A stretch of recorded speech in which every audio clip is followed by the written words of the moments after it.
Health is number one. Thanks to all of you assembled here, watching at home, and all of you in the fight.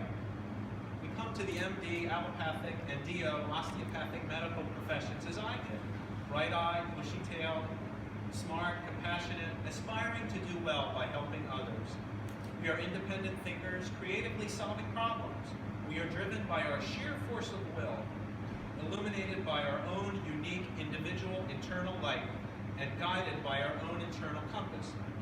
Through medical school, internship, residency, and medical practice as an attendant, there are many dark times by external, political, power, and economic forces that threaten our internal light, force of will, and ability to heal. It's generally reported that we lose on the order of 400 physicians to suicide each year. Think about that for a moment.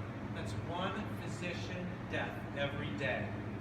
Recent articles written on physician burnout miss the point. Physician burnout is a misnomer. It is the result of externally imposed abuses, to paraphrase Dr. Pamela Weibel, who we heard speak earlier this evening. In other words, don't blame the victim for the crime. Today we stand in solidarity against the causes of physician suicide.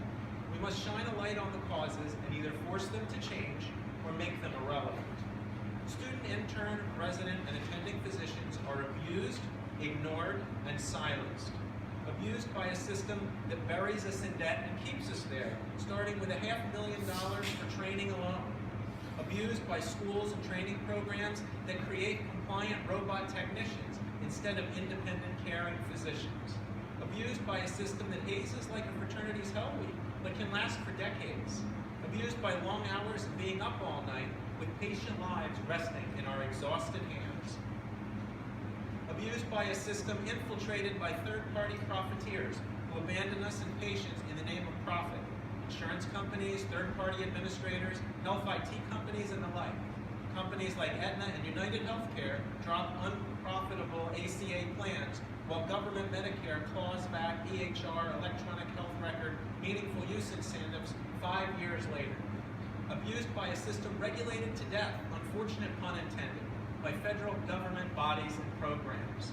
Abused by a system that ties and buries its victims in red tape like ACA, MU, MACRA, MIPS, and other killer acronyms, till breathing stops and eventually heart beating stops. The silence is deafening. Ignored by a top-down system that puts data management over people and compliance over care. Ignored by a system demanding Press Ganey scores, so-called quality scores, online reviews, and Facebook likes. Ignored are basic bodily functions and training, such that interns and residents fantasize about indwelling Foley catheters so they can do more work without stopping to go to the bathroom. We fatigue, we head bob, we risk falling asleep from exhaustion in the operating room while holding a surgical retractor for hours while a patient's heart beats helplessly beneath us. Ignored are our talents, creativity, in order to force the same cookie-cutter guidelines and recipes for all tasks. Ignored are our 11-plus year college, graduate, postgraduate, and nearly ongoing medical education in order to promote medical care by non-physicians, degrading the quality of care, and delegating their practice risk to all physicians. Ignored are our cries for honesty, transparency, empathy, and help.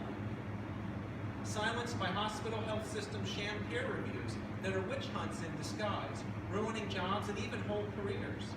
Silenced by employers that value ratings and reimbursement over human lives, both patients and our own.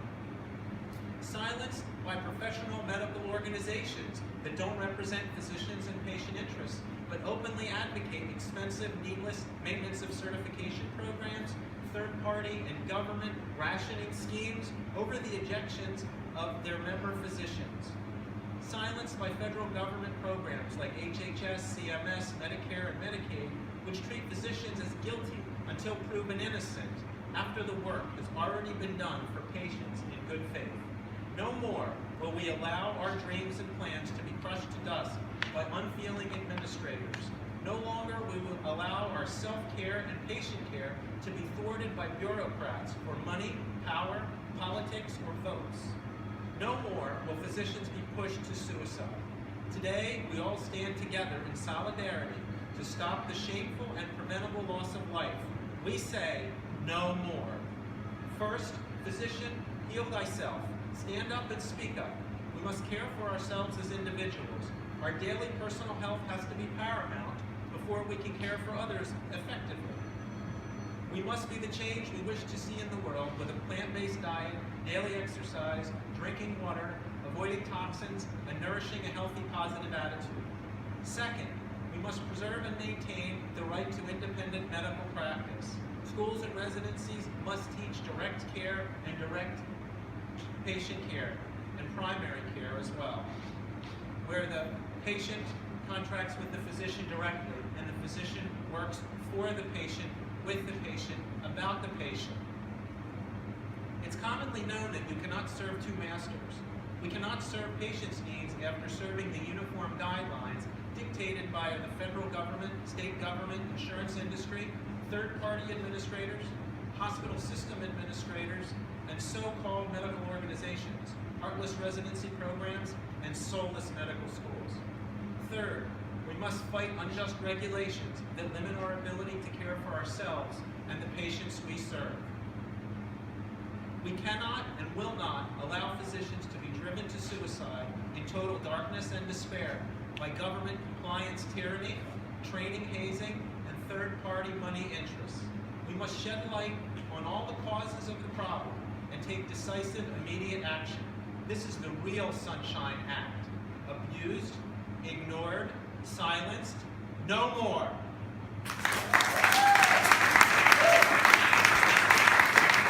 Like and subscribe.